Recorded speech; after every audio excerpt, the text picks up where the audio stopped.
ಟಾಕೇತ್ವ ಟಾಕೋತ್ವ ಮಾಟೋಡೆ ಪಲ್ಯ. ಸೊಪ್ಪು ಒಗ್ಗರಣೆಗೆ ಹಾಕಿದೀವಿ. ಅದು ಬೇಯೋಷ್ಟರೊಳಗೆ ಈ ಕಡಲೆಬೇಳೆ ಮೆಣಸಿನ್ಕಾಯಿನ ರುಬ್ಬಿಟ್ಕೋಬೇಕು. ಈ ಕಡಲೆಬೇಳೆನ ಮೆಂತ್ಯ ಸೊಪ್ಪು ಜೊತೆಗೆ ಹಾಕಿ ಹುರಿದ್ರೆ ಅದ್ರ ಜೊತೆಗೆ ಚೆನ್ನಾಗಿ ಮಿಳಿತವಾಗಬೇಕು.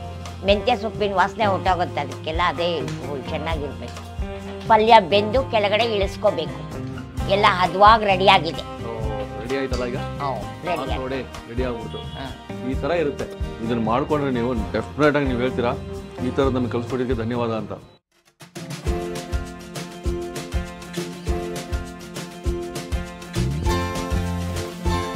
ಈ ಕಾರ್ಯಕ್ರಮದ ಪ್ರಾಯೋಜಕರು ಕೆಒಎಫ್ನ ಸನ್ಗೋಲ್ಡ್ ರಿಫೈನ್ಡ್ ಸನ್ಫ್ಲವರ್ ಆಯಿಲ್. ನಮಸ್ಕಾರ ವೀಕ್ಷಕ ಬಂಧುಗಳೇ, ಅಹಲ್ಯಾಬಾಯಿಯವರು ಬನ್ನಿ ಎಷ್ಟೊಂದು ಒಳ್ಳೊಳ್ಳೆ ರೆಸಿಪಿ ತೋರಿಸ್ತಾ ಇದ್ದಾರೆ. ನಾವೆಲ್ಲ ಎಷ್ಟೊಂದು ಕಲಿತಾ ಇದ್ದೀವಿ. ಒಳ್ಳೊಳ್ಳೆ ಟಿಪ್ಸ್ ಹೇಳ್ತಾರೆ, ಹಳೆಯ ಕಾಲದ್ದು, ಪುರಾತನ ಕಾಲದ್ದು, ನಮ್ಮ ಕಾಲದ್ದು ಅಂತ ಹೇಳ್ತಾರೆ. ಅಷ್ಟೇ ಖುಷಿಯಿಂದ, ಅಷ್ಟೇ ಪೇಷನ್ಸಿಂದ ಇವತ್ತು ಎಲ್ಲಿದೆ ಆ ಪೇಷನ್ಸ್ ಸಿಗೋದೇ ಭಾಳ ಕಷ್ಟ. ಆ ಪೇಷನ್ಸಲ್ಲಿ ಒಂದು ನಾಲೆಡ್ಜ್ ಇದೆ, ಅಂದರೆ ಅಗಾಧವಾದ ಒಂದು ಅನುಭವ ಇದೆ ಅವ್ರ ಪೇಷನ್ಸಲ್ಲಿ. ಸೊ ಅದೇ ರೀತಿ ಅವರ ಕಾಲದ್ದು, ಅವ್ರದ್ದೇ ಶೈಲಿ, ಅವ್ರದ್ದೇ ಪರಂಪರೆಯಲ್ಲಿ ಒಂದು ಹೊಸ ರೀತಿಯ ಒಂದು ಪಲ್ಯ ತೋರಿಸ್ತೀನಿ ಬನ್ನಿ ಅಂತ ಹೇಳಿದರೆ ಅವ್ರನ್ನೇ ಕೇಳೋಣ. ಅವ್ರ ಬಾಯಿಯಲ್ಲಿ ಕೇಳೋದೇ ಚಂದ. ಹಾಂ ಬನ್ನಿ. ಅಮ್ಮ ನಮಸ್ಕಾರ. ನನಗೆ ನೀವು ಯಾವುದೋ ಒಂದು ನಿಮ್ಮ ಕಾಲದ್ದು ಪಲ್ಯ ಅಂದರೆ ಪುರಾತನ ನಿಮ್ಮ ಶೈಲಿ, ಪಾರಂಪರಿಕ ಶೈಲಿ, ಅದೇ ಮೆಂತ್ಯ ಸೊಪ್ಪಿಂದು ಮಾಟೋಡೆ ಪಲ್ಯ. ಮಾಟೋಡೆ ಮಾತೋಡೆ ಮಾಟೋಡೆ ಟಾಕೇತ್ವ ಟಾಕೋತ್ವ ಮಾಟೋಡೆ ಪಲ್ಯ. ಮಾತೋಡೆ ಪಲ್ಯ. ಸೊ ಅದಕ್ಕೆಲ್ಲ ಇಟ್ಕೊಂಡ್ಬಿಟ್ಟಿದ್ದೀರಾ? ಅದನ್ನ ಎಲ್ಲ ಎಕ್ಸ್ಪ್ಲೇನ್ ಮಾಡಿ ಅಂತ ಎಲ್ಲ ತೋರಿಸ್ಬಿಡಿ ನಮಗೆ ಏನೇನಂತ. ಮಾತೋಡೆ ಪಲ್ಯ ನೋಡ್ಬಿಡಿ ಇವತ್ತು. ಓಕೆ. ಇದು ಒಂದು 3 ಕಂತೆ ಮೆಂತ್ಯ ಸೊಪ್ಪಿಂದು ಸೊಪ್ಪು ಬಿಡಿಸಿಟ್ಕೊಂಡು ಅದನ್ನ ಕಟ್ ಮಾಡಿ ತೊಳೆದು ಇಟ್ಕೊಂಡಿದ್ದೀನಿ. ಆಮೇಲೆ ಇದು 1 ಪಾವ್ ಕಡಲೆಬೇಳೆ ನೆನೆ ಹಾಕಿ ಇಟ್ಕೊಂಡಿದ್ದೀವಿ. ಇದಕ್ಕೆ ರುಚಿಗೆ ತಕ್ಕಷ್ಟು ಒಂದು 50 ಗ್ರಾಮ್ನಷ್ಟು ಮೆಣಸಿನ್ಕಾಯಿ ಇಟ್ಕೊಂಡಿದ್ದೀನಿ. ಅದಕ್ಕೆ 1 ತೆಂಗಿನಕಾಯಿ, ಎಣ್ಣೆ ನಮ್ಗೆ ಯಾವಾಗಲೂ ಬಹಳ ಪ್ರಿಯವಾದ್ದು ಈ ಸನ್ ಗೋಲ್ಡ್ ಎಣ್ಣೆ ಇಟ್ಕೊಂಡಿದ್ದೀವಿ, ಒಳ್ಳೆ ಎಣ್ಣೆ. ಇವಾಗ ಮೆಂತ್ಯ ಸೊಪ್ಪನ್ನ ಕಟ್ ಮಾಡಿರೋದ್ರ ಜೊತೆಗೆ ಇವಾಗ ಕಡಲೆಬೇಳೆ ಮತ್ತೆ ಮೆಣಸಿನ್ಕಾಯಿನ ರುಬ್ಕೊಂಡು ಈ ಮೆಂತ್ಯ ಸೊಪ್ಪನ್ನ ಒಗ್ಗರಣೆಗೆ ಹಾಕೋಬೇಕು. ಎಣ್ಣೆ ಚೆನ್ನಾಗಿ ಹಾಕೋಬೇಕು. ಒಗ್ಗರಣೆಗೆ ಎಷ್ಟು ಹಾಕೋಬೇಕಮ್ಮ? 200 ಗ್ರಾಮ್ನಷ್ಟು ಹಾಕೋಬೇಕು. ಅರ್ಶಿನ ಒಗ್ಗರಣೆಗೆ ಒಂದು ಸ್ವಲ್ಪ ಅರ್ಶಿನ ಹಾಕೊಳ್ಳಿ. ಇವಾಗ ಸಾಸಿವೆ ಹಾಕೊಂಬ ಬರ್ತಿ. ಸಾಸಿವೆ, ಉದ್ದಿನ ಬೇಳೆ, ಕಡಲೆಬೇಳೆ. ಇವಾಗ ಸಾಸಿವೆ ಒಗ್ಗರಣೆಗೆ ಹಾಕೋ ಬರ್ತಿ. ಸಾಸಿವೆ ಚಿಟ್ಕುಟ್ಟಿದ ಮೇಲೆ ಉದ್ದಿನ ಬೇಳೆ, ಕಡಲೆಬೇಳೆ. ಉದ್ದಿನ ಬೇಳೆ, ಕಡಲೆಬೇಳೆ ಸ್ವಲ್ಪ ಒಂದು ಕೈ ಹಿಡಿನಲ್ಲಿ ಒಂದು ಸ್ವಲ್ಪ ಹಾಕಿದ್ರೆ ಸಾಕು.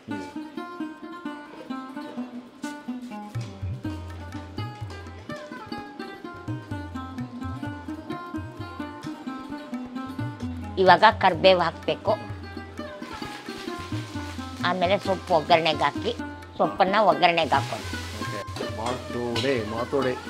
ಮೊದಲು ಸೊಪ್ಪು ಹಾಕೋ ಉದ್ದೇಶ ಆ ಮೆಂತ್ಯ ಸೊಪ್ಪಿನಲ್ಲಿ ಒಂದು ಕಹಿ ಇರುತ್ತೆ, ಅದು ತೆಗಿಬೇಕು ಅಂತ ಹಾಕಿರ್ತೀವಿ. ಸೊಪ್ಪು ಎಲ್ಲ ಕಾಲಕ್ಕೂ ಸೊಪ್ಪು ಒಗ್ಗರಣೆಗೆ ಹಾಕಿದೀವಿ. ಅದು ಬೇಯೋಷ್ಟರೊಳಗೆ ಈ ಕಡಲೆಬೇಳೆ ಮೆಣಸಿನ್ಕಾಯಿನ ರುಬ್ಬಿಟ್ಕೋಬೇಕು.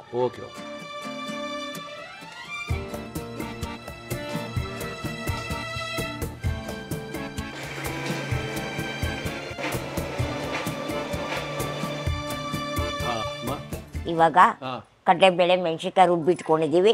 ಅವ್ರು ತೌಡಾಗಿರ್ಬೇಕು, ತುಂಬ ನುಣ್ಣಗಾಗಬಾರ್ದು, ಮುದ್ದೆಯಾಗಿರ್ಬೇಕು.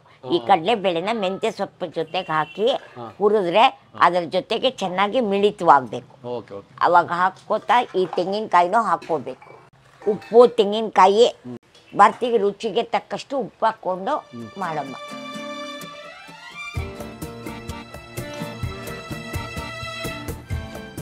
ಒಂದು ತೆಂಗಿನಕಾಯಿ ಮಾಡಿ ಇಟ್ಕೊಂಡಿದ್ದೀವಿ, ಒಂದು 3/4 ಭಾಗನಾರು ಹಾಕಬೇಕು. 1 ನಿಮಿಷ ಈ ಕಡಲೆಬೇಳೆ ಹುರಿತಾ ಅದು ಬೇಯಬೇಕು.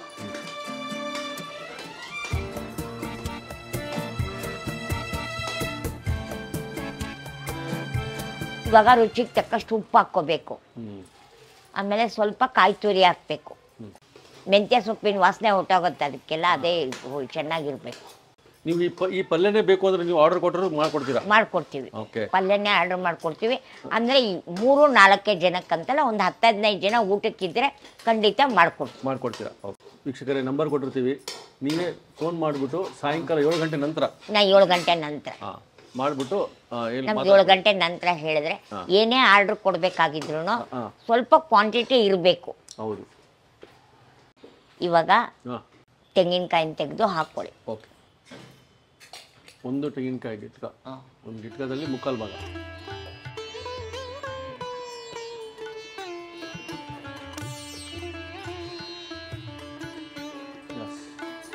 ಹಸಿರು, ಹಳದಿ ಮತ್ತೆ ಕೊಬ್ಬರಿ, ಇದು ಯಾವ್ಯಾವ ಒಂದು ಇದ್ರ ಒಟ್ಟಿಗೆ ತಿನ್ಬೋದು?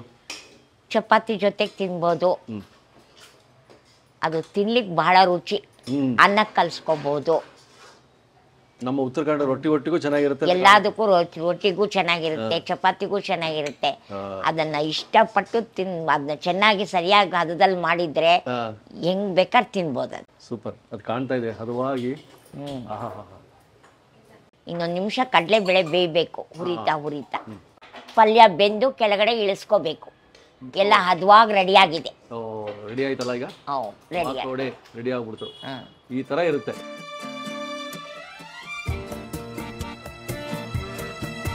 ಅದು ಬಹಳ ಒಳ್ಳೆ ರುಚಿ, ಬಹಳ ಒಳ್ಳೆ ರುಚಿ.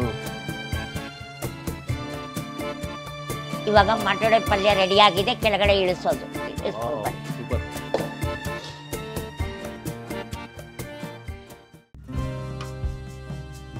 ಇವಾಗ ಡಬ್ಬಿಗೆ ಹಾಕಿಟ್ಕೊಳ್ಳಿ. ಇದು ಬ್ರಾಹ್ಮಣರ ಶೈಲಿಯ ಮಾಟೋಡೆ ಪಲ್ಯ. ಇದನ್ನು ಯಾವಾಗ ಬೇಕಾದ್ರೆ ಸಿಂಪಲ್ ಆಗಿ 2 ಕಂತೆನಲ್ಲೂ ಮಾಡ್ಕೋಬೋದು. ಎಲ್ಲರೂ ಮಾಡಿಕೊಂಡು ರುಚಿಯಾಗಿದೆ ಅಂದರೆ ಲೈಕ್ ಮಾಡಿ, ಕಾಮೆಂಟ್ಸ್ ಹಾಕಿ. ಮಾತೋಡೆ ಅಂತ ನನಗೆ ಇವತ್ತೇ ಪರಿಚಯ ಆಗಿರೋದು. ಇದು ದೊಡ್ಡ ನಮಸ್ತೆ, ಧನ್ಯವಾದ ಹೇಳ್ಬೇಕು ನಮ್ಮ ಅಹಲ್ಯಬಾಯಿ ಅಮ್ಮವ್ರಿಗೆ. ಚಪಾತಿ ಕೊಟ್ಟಿದ್ದಾರೆ ನಮಗೆ, ಬಿಸಿ ಬಿಸಿ ಚಪಾತಿ ಒಟ್ಟಿಗೆ ಮಾತೋಡಿ ಪಲ್ಯ ಟೇಸ್ಟ್ ಮಾಡೋಣ. ಹಳೇ ಕಾಲದ್ದು, ಆಮೇಲೆ ಅವ್ರ ಶೈಲಿ ಬ್ರಾಹ್ಮಣ ಶೈಲಿ ಅಂತೂ ಅಂತಾರೆ.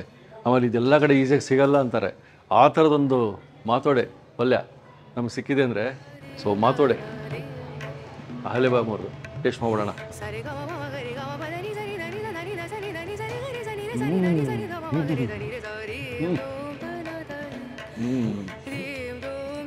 ಆಹಾ, ಏನು ಅಂತೀರ ನೀವು? ಮೆಂತೆನ ಈ ರೀತಿ ಮಾಡ್ಕೋಬೋದು ಅಂದರೆ, ಫಸ್ಟ್ ಆಫ್ ಆಲ್ ಮೆಂತೆ ನೀವು ಏನು ಮಾಡಿಕೊಂಡು ಚೆನ್ನಾಗಿ ಕಾಣುತ್ತೆ, ಚೆನ್ನಾಗಿ ಟೇಸ್ಟ್ ಇರುತ್ತೆ. ಮೆಂತೆ ಪಲ್ಯ ಮಾಡ್ಕೊಂಡೋಗೂ ಟೇಸ್ಟ್ ಇರುತ್ತೆ.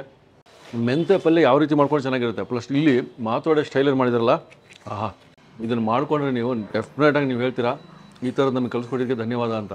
ಹೊಸ ರುಚಿಗೆ ನಾವು ಯಾವತ್ತೂ ಸ್ವಾಗತ ಹೇಳ್ತೀವಿ. ಸೊ ಅಹಲ್ಯಬಾಯಿ ಅವರು ಹೊಸ ರುಚಿ ತಿಳಿಸ್ಕೊಟ್ರು ಇವತ್ತು. ಮಾತೋಡೆ ನಾನು ಕೇಳಿದ್ದಿಲ್ಲ, ಇವತ್ತು ತಿಂದಿದ್ದೀನಿ, ಅದ್ಭುತವಾಗಿದೆ. ಸೊ ಇಂಥದ್ದೇ ಮಾಡಿಕೊಂಡು ಈ ರೀತಿ ಇನ್ನೂ ಹೊಸ ರೆಸಿಪಿ, ಹಳೆಯ ಶೈಲಿಯ ಹೊಸ ರೆಸಿಪಿ ಬರ್ತಾ ಇರ್ತದೆ, ನೋಡ್ತಾ ಇರಿ. ಟೇಕ್ ಕೇರ್, ಮತ್ತೆ ಸಿಗೋಣ.